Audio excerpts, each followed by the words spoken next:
Pero vamos a entender un poquito más adelante a qué me quiero referir con la iglesia gloriosa. Vamos a dar una pequeña introducción para los hermanos que tal vez no han estado en otros cultos, que esta introducción ya se ha dado, pero es necesario a veces repetirlo. Sí, podemos ir al libro de Apocalipsis. Vamos a decir que Apocalipsis significa revelación. Muchos seguramente ya sabían eso, ¿no? El libro de las revelaciones. ¿Por qué se llama así? Es algo peculiar. Podemos ver que en la Biblia se dice que los libros han sido inspirados por el Espíritu Santo, ¿verdad?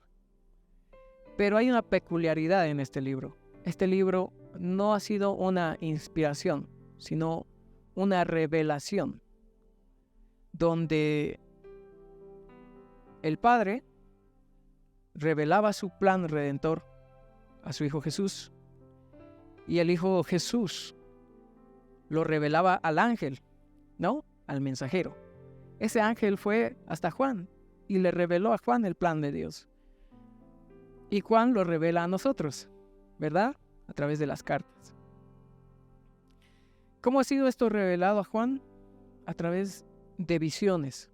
Como que el ángel le mostraba.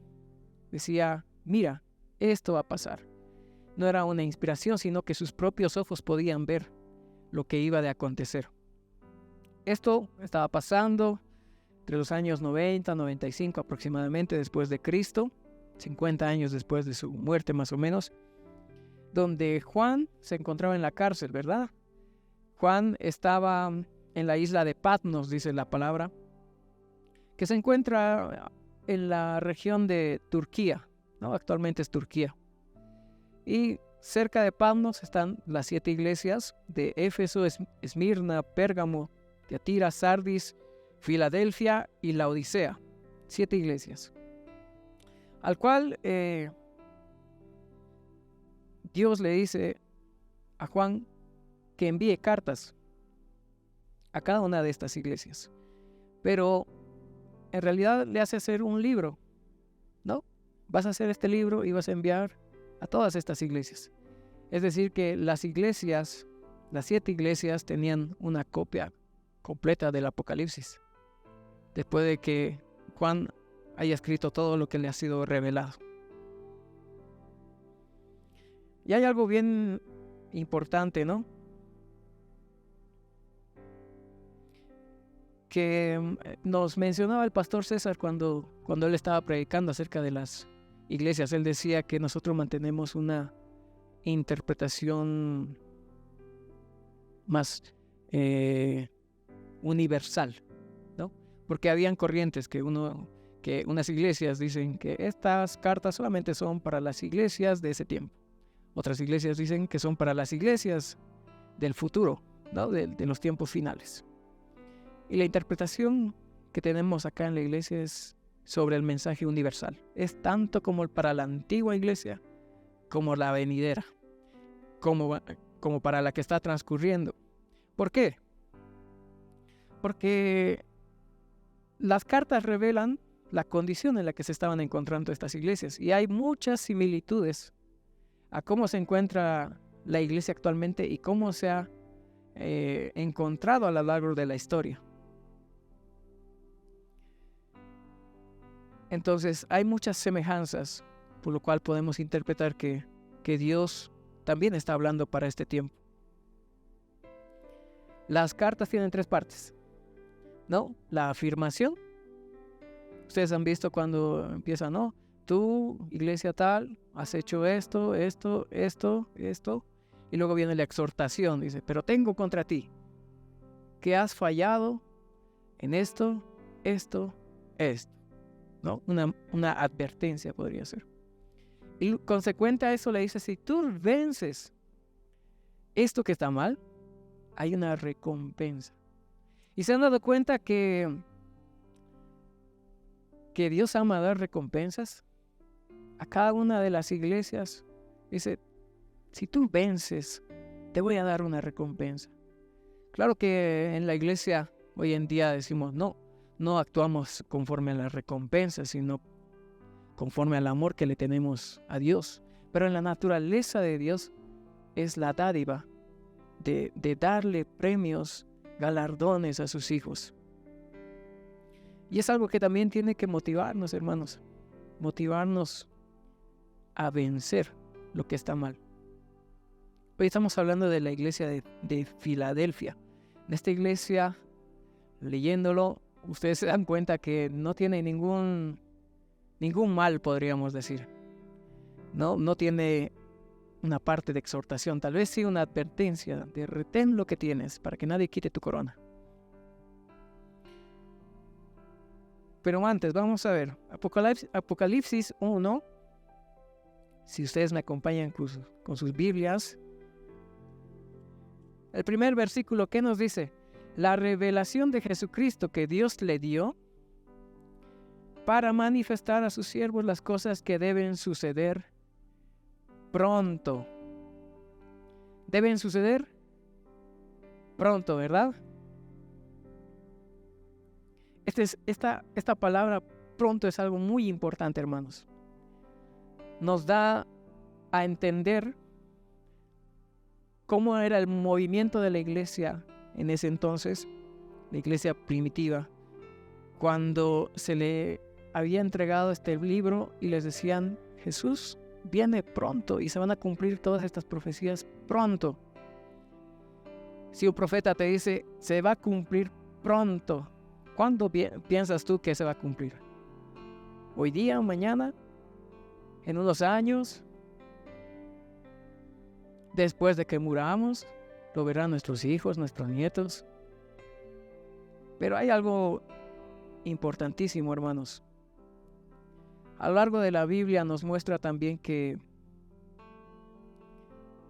el mover de los discípulos y de los profetas era que Jesús venía pronto. Ellos creían que se iba a manifestar Jesús ya en su generación. Y creían fervorosamente, el Señor viene ahora. Si no viene ahora, mañana. Pero estaremos listos, preparados, preveyendo,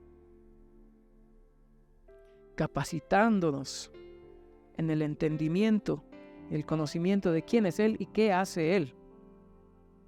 Gracias, hermano. En Apocalipsis 1:3 nos dice algo importante. Ahí abajito está.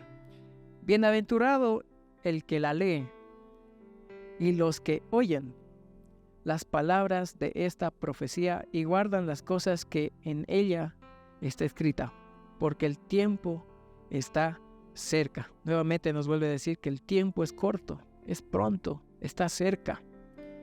¿Y cuál es la instrucción? Que hay bienaventuranza en aquellos que la leen. Pero no significa solamente leer este libro, sino hay que entenderlo. Es muy importante, leerlo y entenderlo. Y los que oyen se refiere a los que están de acuerdo con él. Oigo las profecías y estoy de acuerdo con ellas. Y las guardan, ¿no? Quiere decir que también debemos de estudiarlo y aplicarlo. Tenemos que leerlo, oírlo y guardarlo. Más adelante también Juan escucha una voz, ¿no? Yo soy el Alfa, el Omega, con una voz de trompeta. Se da la vuelta Juan y mira un candelabro, ¿no? Un candelero, perdón. Y en medio del candelero había un hombre. Y empieza a describir a ese hombre. Una descripción muy poderosa, podríamos decir, ¿no? El versículo 13, capítulo 1 dice, en medio de los 7 candeleros, a uno desde el 12 dice, y me volví para ver la voz que hablaba conmigo, y vuelto vi 7 candeleros de oro, y en medio de los 7 candeleros, a uno semejante al Hijo del Hombre, vestido de una ropa que llega hasta los pies, y ceñido por el pecho con un cinto de oro. Recuerden ustedes, hermanos, que en el Antiguo Testamento, los hombres que se vestían hasta los pies y tenían este cinto de oro en el pecho eran los sacerdotes. Esa era la vestimenta del sacerdote. Entonces aquí nos revela que Jesucristo, nuestro Señor, es el sacerdote delante de Dios para nosotros. Y lo describe más: su cabeza y sus cabellos eran blancos como blanca lana, como nieve, sus ojos como llama de fuego, y sus pies semejantes al bronce bruñido, refulgente como en un horno, y su voz como estruendo de muchas aguas. Tenía en su diestra 7 estrellas, de su boca salía una espada aguda de 2 filos, y su rostro era como el sol cuando resplandece en su fuerza. ¿Te imaginas mirar al Señor y que sea tan fuerte la luz que desprenda como el sol? Quedamos enceguecidos, ¿verdad? Hay tanta gloria en el Señor que no podemos aguantar nosotros.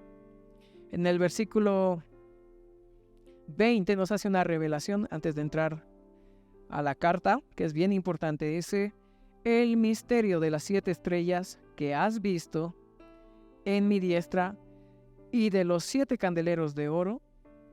Las 7 estrellas son los ángeles de las 7 iglesias, y los 7 candeleros que has visto son las 7 iglesias. Juan había visto en la mano de este hombre 7 estrellas. Jesús le dice: estas son los ángeles que están sobre cada iglesia, ¿no? La iglesia de Esmirna, Pérgamo, Tiatira, Éfeso, etc. Y el candelero son las iglesias. Pero lo hermoso de este pasaje es que dice que Jesús estaba entre los candeleros. Y podemos notar, ¿verdad? Sabemos con lo que ya hemos estudiado que las cartas a las iglesias nos muestran que estas no eran perfectas, ¿verdad? Tenían errores, tenían faltas delante del Señor, olvidaban el primer amor, eran de doble ánimo, socapaban el espíritu de Jezabel. Pero aún así, Jesús estaba en medio del candelero, en medio de las iglesias. Y es algo por lo que también tenemos que alegrarnos, hermanos, que Jesús esté con nosotros a pesar de que Él sabe cómo es nuestro corazón. Y el mensaje que tiene a la iglesia de Filadelfia, que es la 6ª iglesia, nos habla cosas bien importantes. En el capítulo 3, versículo 7,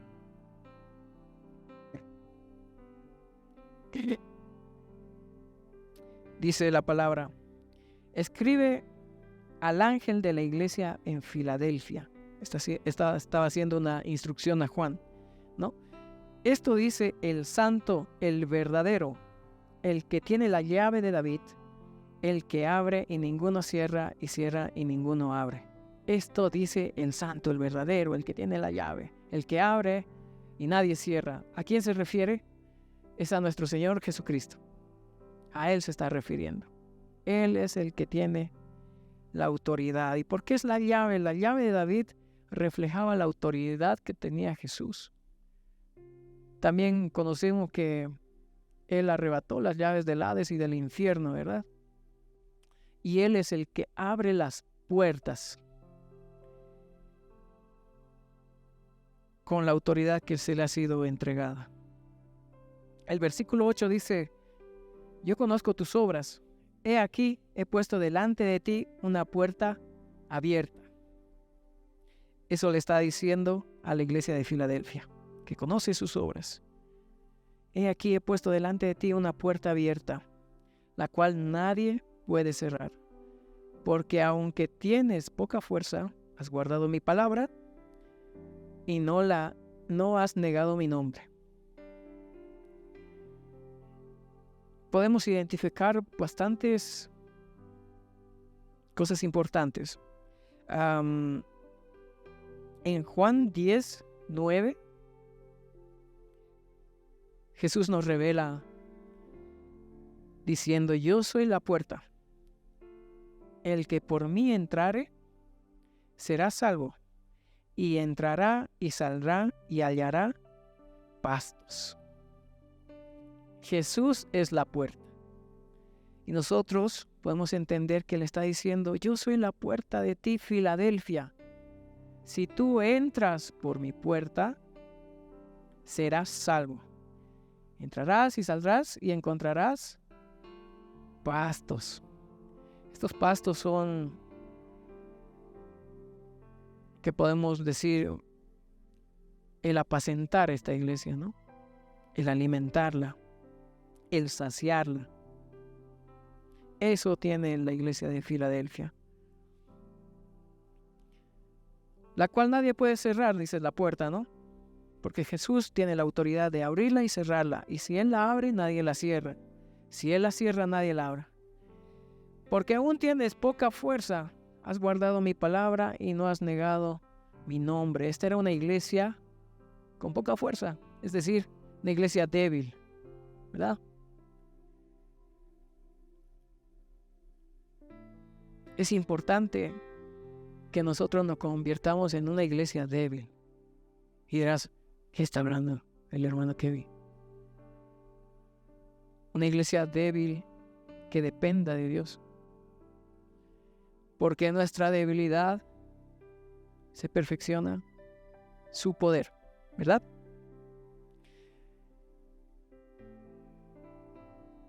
Esta era una iglesia débil, dependiente de Dios, donde el poder de Dios se perfeccionaba en su debilidad.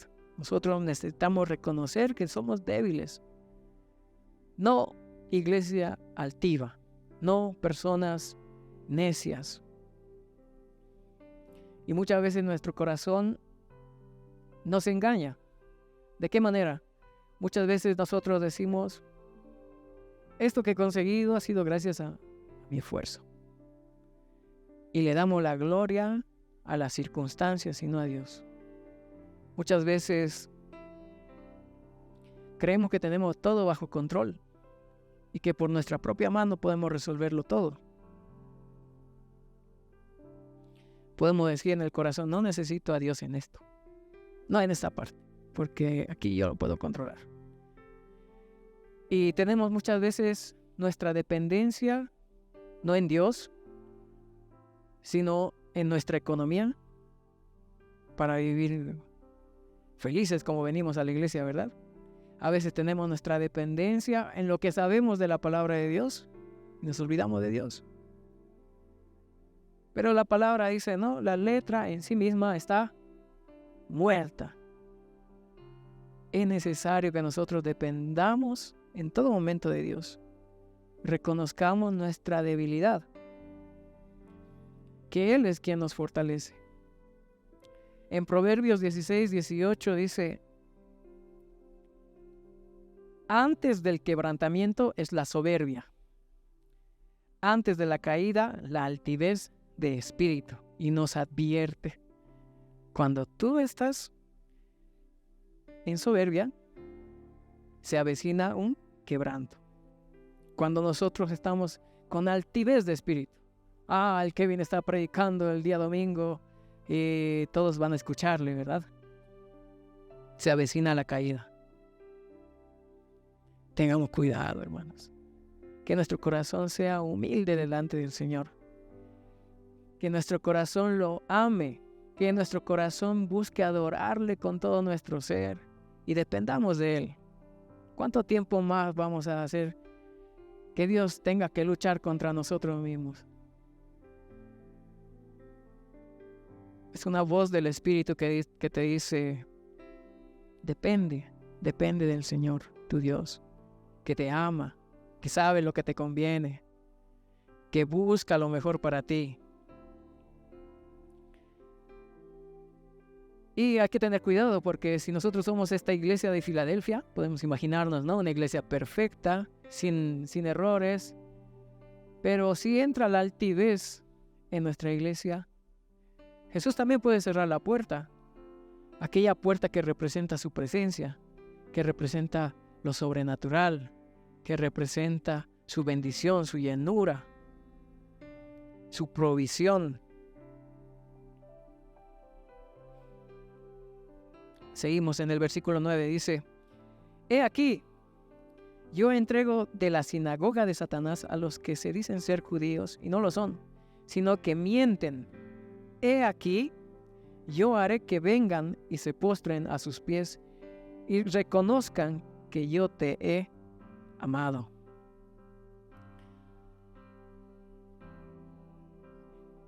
Es algo que se vivía en ese entonces, ¿no? Habían falsos judíos. Los gentiles queriéndose judaizar, ¿verdad? O aquellos que querían aparentar ser el pueblo de Dios y no eran. Y Dios hace una advertencia a estas personas. Hoy en día, tal vez no es de la misma forma, puede que haya casos, claro que sí, pero lo que se manifiesta más es que la iglesia gentil pretende muchas veces quitar el lugar a los judíos. Dios tiene un pacto con los judíos. Un pacto que lo va a respetar porque Él ha escogido a su pueblo. Y por medio de las circunstancias de que los judíos negaron a Jesucristo, se nos fue extendido también el evangelio a nosotros. Eso está en Romanos 1:16, que dice, porque no me avergüenzo del evangelio. Conocen ese versículo, ¿verdad? Porque es poder de Dios, amén, para salvación a todo aquel que cree, al judío primeramente y también al griego. Delante del Señor, los judíos están primero, antes que nosotros. Así que nosotros no podemos pretender quitarle el lugar a los judíos, sino tenemos que entender que Dios los ama a ellos, ¿no? Que tiene un amor especial por los judíos. No quiere decir que a nosotros no nos ama. A nosotros también nos ama con un amor eterno, por lo cual te he prolongado mi misericordia. Así como a los judíos, a los gentiles se le ha beneficiado con las mismas bendiciones. Pero que no se nos olvide que delante de Dios el pueblo judío está primero, porque fue un pueblo escogido. Algunos dirán, pero los judíos no creen en Dios. La mayoría de los judíos.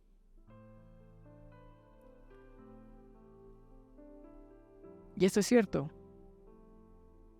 Pero nuestro corazón y nuestras palabras no pueden lanzar doctrinas de demonios. Que porque los judíos no creen en Dios, Dios ya ha dejado de amarlos, ya ha dejado de bendecirlos, ya ha dejado de prosperarlos. Hoy en día Israel es uno de los países de primera potencia tecnológica. De Israel han salido muchos desarrollos tecnológicos, son pioneros. Tiene la mejor flota de aviones del mundo, un sistema de defensa de misiles que se llama el escudo de Dios, si no me equivoco, ¿no? El más efectivo del mundo. Y todo eso, ¿cómo lo ha conseguido Israel? Porque tiene el favor del Padre, tiene el amor del Padre. Por eso fueron escogidos ellos y serán prosperados. Terminó el tiempo del exilio que Dios había determinado para el pueblo y los hizo regresar. De muchas formas sobrenaturales, Israel se volvió a formar, porque había muchos países en contra. En la ONU, cuando se quería formar el Estado de Israel, era un 49-51, pasó algo, 2 países volvieron a apoyar a Israel y se funda Israel. Los países árabes declaran la guerra al nuevo pueblo de Israel y se hace la batalla de los 6 ejércitos, si no me equivoco, donde Israel sale victorioso contra 6 ejércitos árabes al mismo tiempo. Simultáneamente fue atacado Israel y los venció. ¿Te imaginas que a Bolivia, los 5 países que colindan con nosotros, nos ataquen al mismo tiempo?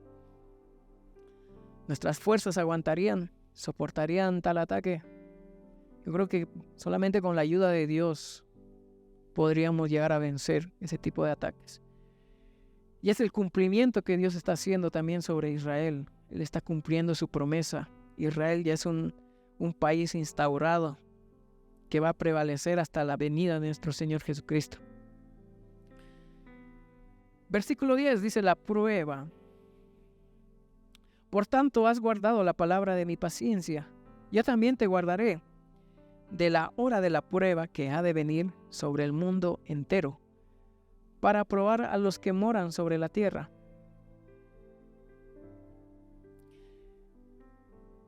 Dice Dios que va a guardar a la iglesia de Filadelfia en el momento de la prueba. Pero guardar no quiere decir que va a quitar de ellos la prueba. Los va a guardar. Eso se refiere. Guardar sería proteger, cuidar, esconder. En el momento de la prueba, Dios tiene esta promesa para la iglesia de Filadelfia. Aquella que ha guardado su palabra y no ha negado su nombre. La guardará en el momento de la prueba. ¿Tú quieres ser esa iglesia, hermano? Amén, gloria a Dios. Tenemos que buscar ser esa iglesia.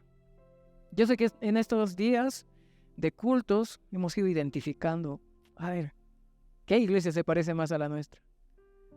Me convencía mucho la prédica de nuestro hermano Reinaldo, ¿no? Que era de Pérgamo, con las doctrinas de Balaam, y hacían referencia a la idolatría que hay en nuestro país. Pero si nuestro país, nuestra iglesia vence toda esta iniquidad, va a tener su recompensa. Y no quiere decir que se va a quedar siendo como la iglesia de Pérgamo. Una iglesia fiel se puede transicionar, se puede convertir en una iglesia Filadelfia.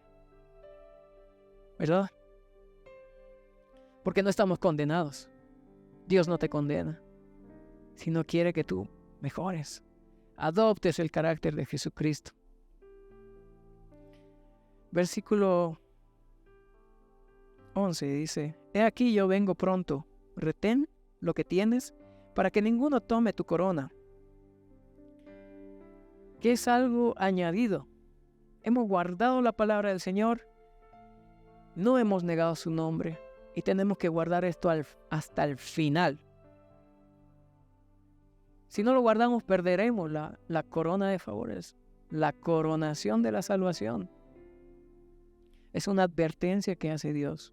No perdamos, hay que persistir, resistir hasta el final. Guardando su palabra. Guardar es estudiarla, aplicarla.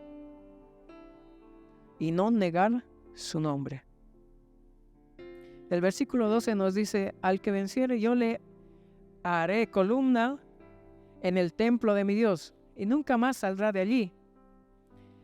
Y escribiré sobre él el nombre de mi Dios, y el nombre de la ciudad de mi Dios, la nueva Jerusalén, la cual desciende del cielo de mi Dios, y mi nombre nuevo.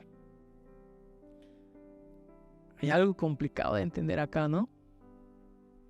Nos dice que nos hará columnas. Y si tú te has fijado en el templo, las columnas son las partes más visibles, ¿verdad? ¿Han visto en fotitos cómo las columnas se levantan, están en la parte de la entrada? Y es un lugar de honra, hermanos. Un lugar muy vistoso. Un lugar privilegiado. A eso se refiere con que Él nos hará columnas en el templo. También nos dice que va a escribir sobre el nombre de mi Dios en nuestra frente, ¿verdad? Va a escribir el nombre de Dios. Es algo que se complementa con el versículo de Apocalipsis 22:3. Si pueden buscarlo rapidito. Estamos cerca en Apocalipsis. Es el último versículo de Apocalipsis y de la Biblia. Apocalipsis 22:3 dice: Y no habrá más maldición. En el trono de Dios y del Cordero estará en ella. Y sus siervos le servirán y verán su rostro, y su nombre estará en sus frentes. ¿De quiénes? De sus siervos, ¿verdad? Los que estarán habitando con el Padre. En ellos estará escrito el nombre de Dios. ¿En dónde? En la frente. Y es un detalle tan particular, hermanos, que nadie hace énfasis en la marca de Dios. ¿Cuál es la marca de la bestia? El 666, ¿verdad? Todos saben el chip, ¿no? y todo lo que dice la gente. Sí es importante conocer la marca de la bestia, pero más importante que la marca de la bestia es conocer que hay la marca de Dios. Y vamos a ver por qué. Ezequiel 9. Vamos a Ezequiel 9, por favor.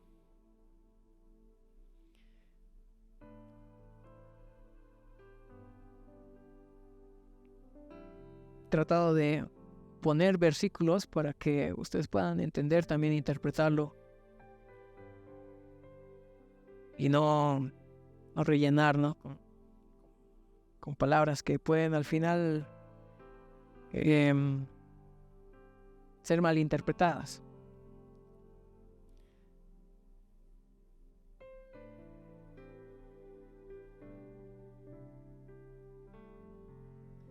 Los que tienen Ezequiel 9, digan amén. Amén, ya estamos la mayoría. Ezequiel 9, versículo 1 dice: clamó en mis oídos con gran voz, diciendo: los verdugos de la ciudad han llegado, y cada uno trae en su mano su instrumento para destruir. ¿A quiénes los verdugos de la ciudad tenían un instrumento para destruir? Y he aquí que 6 varones venían del camino de la puerta de arriba, que mira hacia el norte, y cada uno traía en su mano su instrumento para destruir. Y entre ellos había un varón vestido de lino. El vestido de lino representa el sacerdocio. Y dice: el cual traía a su cintura un tintero de escribano. Un tintero donde podía transportar tinta. Un tintero de escribano. Y entrados, se pararon junto al altar de bronce. Versículo 3 dice: y la gloria del Dios de Israel se elevó de encima del querubín, sobre el cual había estado, al umbral de la casa, y llamó Jehová al varón vestido de lino, que tenía a su cintura el tintero de escribano. Capítulo 4, atención aquí, mis hermanos. Dice: y le dijo Jehová: pasa por en medio de la ciudad, por en medio de Jerusalén, y ponles una señal en la frente a los hombres que gimen y que claman a causa de todas las abominaciones que se hacen en medio de ellas. Este hombre que estaba vestido de lino y portaba un tintero de escribano, recibe la orden de ir y escribir en la frente de los hombres, no como estábamos viendo en el Apocalipsis, que se va a escribir en la frente de los hombres que gimen y que claman por las abominaciones que se hacen en medio de ellas. Versículo 5 dice: a los otros dijo, a los otros que acompañaban, a los otros verdugos, oyéndolo yo: pasad por la ciudad en pos de él y matad. No perdone vuestro ojo, ni tengáis misericordia. Matad a viejos, jóvenes y vírgenes, niños y mujeres, hasta que no quede ninguno. Pero a todo aquel sobre el cual hubiere señal, es decir, la marca en la frente del nombre, no os acercaréis. Y comenzaréis por mi santuario. Comenzaron pues desde los varones ancianos que estaban delante del templo. Y qué tremendo es esto. Hasta a mí cuando lo estudiaba me daba un ras de temor, ¿no? Señor, cuánto he descuidado el no conocer que tú tenías una marca para tus hijos. ¿Y qué pasa con los que no tienen la marca? Serán arrasados. Aquellos que no tengan la marca en la frente. Y sorprendente es esto que dice: comenzarás por mi santuario. Es decir, comenzará por la iglesia. Comenzaron pues desde los varones ancianos. ¿Los ancianos quiénes son? Los crecidos en la fe, los líderes, pastores, maestros, evangelistas, todos aquellos que ejercen el liderazgo en la iglesia. El juicio comenzará por ellos, hermanos. Pero procuremos tener la marca de Cristo. ¿Cómo? Se les pondrá la marca a los que gimen y claman. Esa tiene que ser nuestra marca, hermanos. Cuando tú te preocupes porque Dios te ponga la marca, te vas a olvidar de que te pongan la marca de la bestia. Porque estamos en ello de, no, que no me pongan la marca del diablo, de la bestia, y nos queremos cuidar de eso. Pero no estamos buscando tampoco tener la marca de Dios. Su nombre en nuestra frente, ¿verdad? Así que, hermano, es una revelación que Dios trae para nosotros, para que estemos atentos en el día del Señor.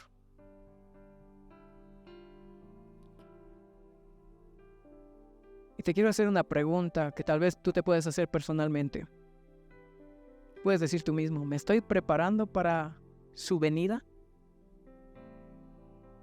Estoy haciendo una preparación interna de transformación en mi interior para recibirlo, para que un día esté aquí con nosotros, para que un día me mire y me juzgue con su santo juicio.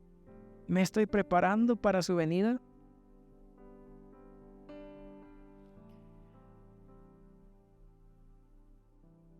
Hay una esperanza hermosa, mis hermanos, que no hay que tenerle miedo al día de nuestro Señor, el día de su venida. Hay que tener amor por ese día, porque dice, será el día del Señor será grande y terrible, grande y terrible, grande para los que esperan su venida, terrible para los que no esperan que venga Jesús. Tú te identificarás, hermano. ¿Estás esperando que Él venga? ¿Anhelas que Él venga? ¿Has considerado que todo lo que haces es para que Él venga? Si estás en remar, si estás en un servicio de la iglesia, ¿es porque sí? ¿O es que hay un plan de Dios para su segunda venida y nosotros estamos trabajando en pos de eso, expandiendo el reino, expandiendo la iglesia? Todo lo que estamos haciendo aquí en la tierra es para que Él venga. Y sería ilógico que la iglesia no quiera que Dios venga y esté trabajando. Pero tiene que ser algo coherente. Tanto mis obras como mi corazón tienen que decir, Maranata, Cristo ven pronto. Porque para los que aman a Dios, todas las cosas les ayudan a bien. El morir es ganancia para nosotros. Amamos el día de su venida, anhelamos el día de su venida, de su retorno, el día cuando lo veremos en toda su gloria. Y hay muchos entre nosotros, me refiero a la iglesia en general, que tienen miedo de este día. Están esperando de la forma terrible. Pero hay muchos que están siendo entendidos que este día será glorioso. Glorioso para ti. ¿Por qué para ti? Porque hay que creer que nosotros vamos a ver a Jesús regresar desde las nubes. ¿O tú estás pensando que lo va a ver tu nieto, tu hijo o tus generaciones?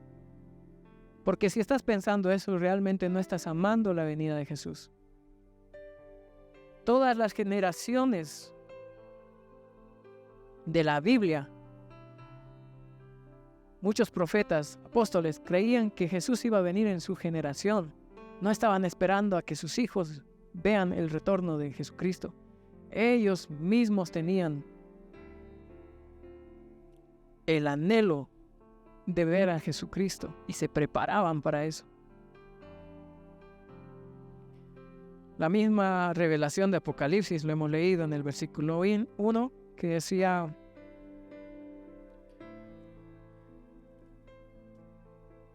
La revelación de Jesucristo que Dios le dio para manifestar a sus siervos las cosas que deben suceder pronto.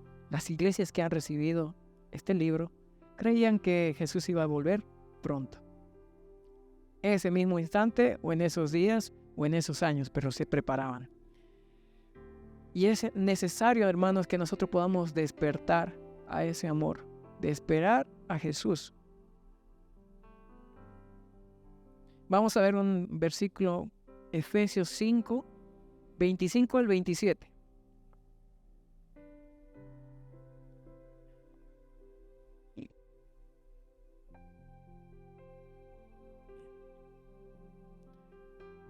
No sé cuánto tiempo tengo, pero alguien me avisará, por favor. ¿Hasta qué hora puedo, no? Bien, tenemos Efesios 5, 25, 27. Dice, maridos, amad a vuestras mujeres. Y aquí viene lo importante. Así como Cristo amó a la iglesia y se entregó a sí mismo por ella, con su vida, para santificarla, habiéndola purificado en el lavamiento del agua por la palabra. La purificó por la palabra. A fin de presentársela a sí mismo una iglesia gloriosa, que no tuviese mancha ni arruga ni cosa semejante, sino que fuese santa y sin mancha. Esta es la iglesia que verá a Jesucristo regresar de las nubes, la iglesia gloriosa. A fin de presentársela a sí mismo, Jesucristo se dio por esa iglesia. Y las características de esta iglesia es que va a ser una iglesia gloriosa,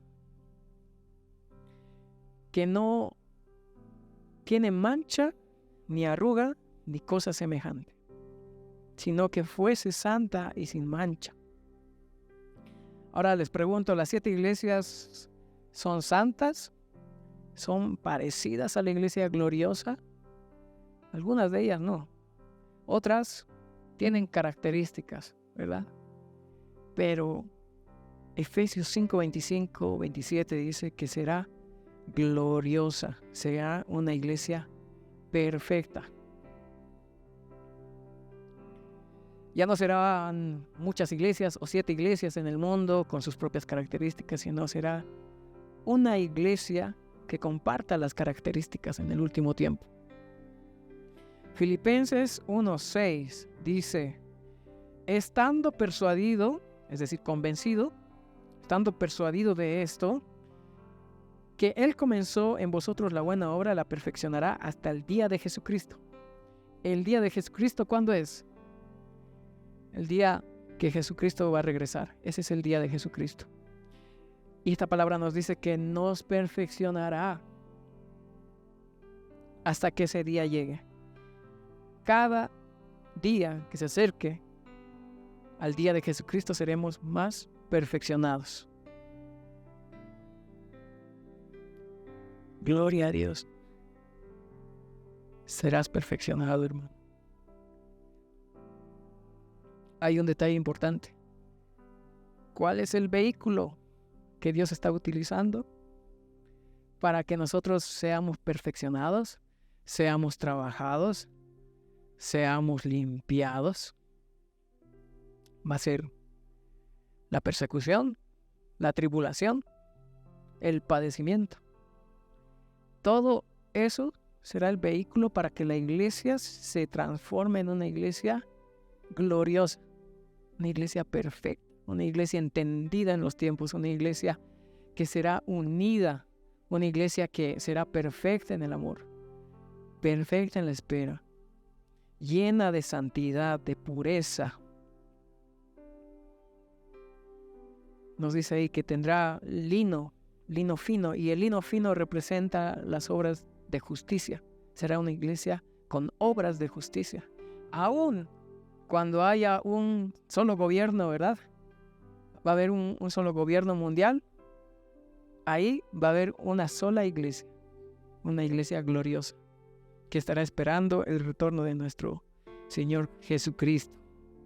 Amén.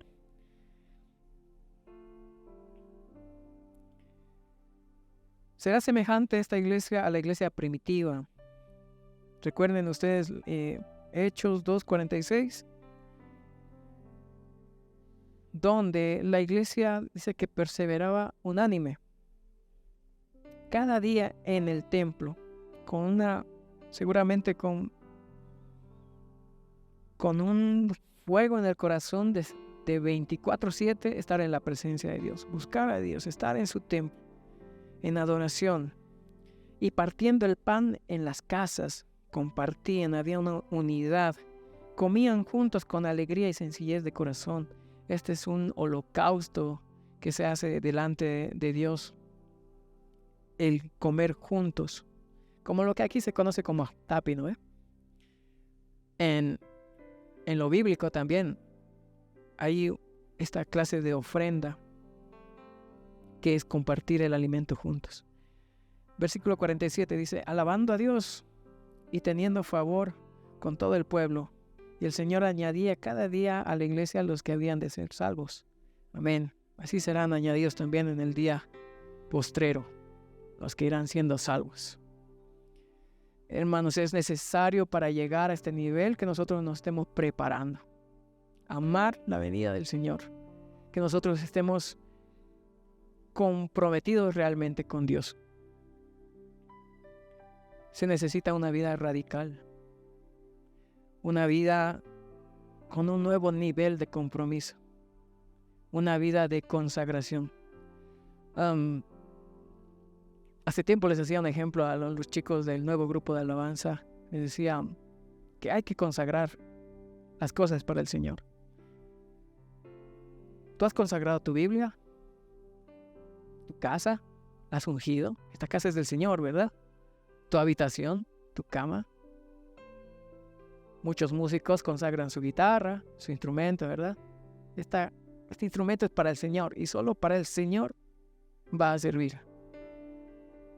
Y eso es precioso, cómo el Señor se goza en lo que tú vas consagrando para Él. Esto es apartado para Dios, es lo mejor para Él. Y así vamos consagrando cada área de nuestra vida hasta que toda nuestra vida sea una consagración completa a nuestro Dios. Amén. Yo te animo a hacer este ejercicio. A ver, y en poco tiempo vas a ver cómo Dios va a ir empezando a hacer un trabajo de crecimiento en tu vida, de santidad. Y sé que no tengo mucho tiempo, hermanos, así que voy a reducir un poquito. Nosotros tenemos que vivir como Romanos 8. Te doy como tarea, hermano. Lee Romanos 8. Romanos 8 nos enseña cómo debemos de vivir nosotros conforme el Espíritu. Y todas las herramientas que necesitamos para empezar. Ese va a ser nuestro punto de partida para empezar a tener nuestra preparación para el día de nuestro Señor. Pero quiero darte unas cuantas direcciones. Creo que es muy necesario que nuestra iglesia también esté despierta en el ámbito profético, en el ámbito de ver cómo se mueve el Espíritu y hacia dónde está yendo la iglesia. Muy pocos he visto que alzan la voz y dicen: el Señor, el Espíritu, está hablando de estas cosas. Y es necesario que se levanten esas voces que den dirección a la iglesia.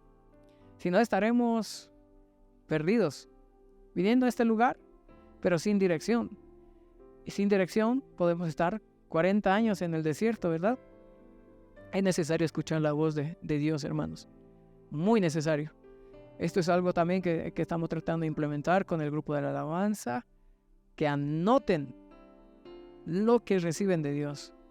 Yo estoy haciendo también ese ejercicio y no saben cómo bendice. Y empiezo a recordar todas las cosas que Dios me ha ido mostrando y veo, sí, Señor, tú trabajas, tú obras, estoy viendo tu gloria y estoy viéndote de gloria en gloria.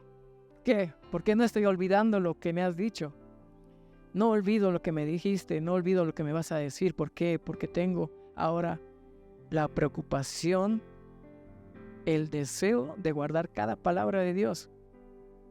Eso te va a dar dirección, hermano.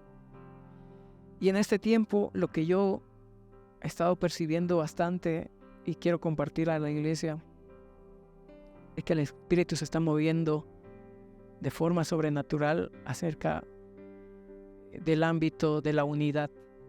No sé cuántos habrán estado recibiendo eso en sus vidas, pero a mí el Señor me lo ha confirmado como unas 8 veces, que el Señor está haciendo acciones de unidad para unir su iglesia. Puedo comentarles algunas, la actividad de uno. ¿Se acuerdan que hemos salido a las calles? Hemos trabajado en unidad, jóvenes, ancianos, ministerios. Todos hemos puesto de nuestra mano en una unidad donde también hemos visto el poder que Dios tiene en las congregaciones, en las comunidades, y que es bien necesario, hermanos, para los tiempos que se vienen. Simultáneamente a nosotros había un trabajo de unidad del Espíritu con otras iglesias. Hemos trabajado también, es un trabajo de unidad que el Espíritu está haciendo. Algunos habrán visto el programa de Sid Roth, Sobrenatural, ¿verdad? Algunos conocerán. Ese hombre tiene un canal en Estados Unidos que es muy famoso en todo el mundo. La fecha que hicimos esta actividad 1, el hombre declaró que se iba a orar por toda Bolivia, una semana o más, creo. Así que tuvimos oraciones de hijos de otras iglesias en las naciones que estuvieran cubriendo ese evento. Es un acto de unidad. También hubieron pastores de Argentina que estuvieran orando por nosotros en un acto de unidad. Misioneros de Colombia que llegaron también para unirse a nosotros, fue un acto de unidad. Recientemente en Argentina se hizo una santa cena con un hombre judío que representaba a la iglesia judío-mesiánica y la iglesia latinoamericana. Santa cena. Todo se levantó delante del Señor con oración en hebreo y se realizó un pacto de alianza con el Señor y con las iglesias. La iglesia latinoamericana y la iglesia judío-mesiánica que está en Israel. Es un acto de unidad que está haciendo el Espíritu Santo. Y puedo contarles muchas más que he estado escuchando. Creo que es importante, hermanos, que si yo vierto esto, alguien también lo pueda confirmar en el cuerpo. No seré el único. Tal vez habrán otros más que están recibiendo sobre este mensaje. Pero es necesario que nosotros tengamos dirección a qué está haciendo el Espíritu en este tiempo. Es necesario que conozcamos a Dios para saber lo que hace. Y también cuando vemos lo que hace, vamos aprendiendo quién es Dios, vamos conociéndole a Él. Dios es lo que hace.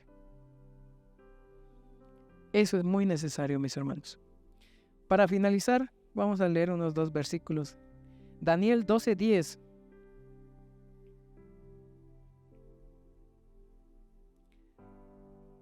Daniel 12:10. Tiene que haber una oración incesante en nosotros para que nosotros podamos ser entendidos en las cosas que Dios está haciendo.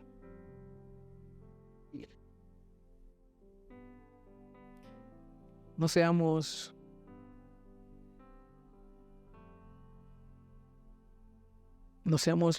hijos que no estudian la palabra de Dios, no seamos hijos de ignorancia. Debemos de conocer los tiempos y ser entendidos.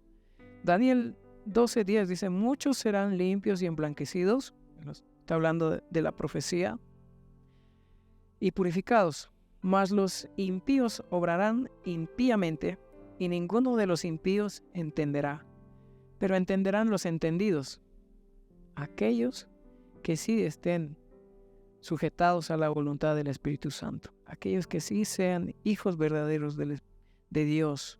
¿Cómo sabemos que somos hijos de Dios? Romanos 8 lo dice. Aquellos que son guiados por el Espíritu de Dios, esos son hijos de Dios. Los que son guiados por el Espíritu. Ahora, pregúntate, ¿estoy siendo guiado? Quiero ser hijo de Dios. Dispongo mi vida para ser guiado. Señor, guíame con tu Espíritu, porque yo te acepto como mi Señor. Primera de Tesalonicenses 5, 4, 6. Del 4 al 6. Primera de Tesalonicenses 5, del 4 al 6.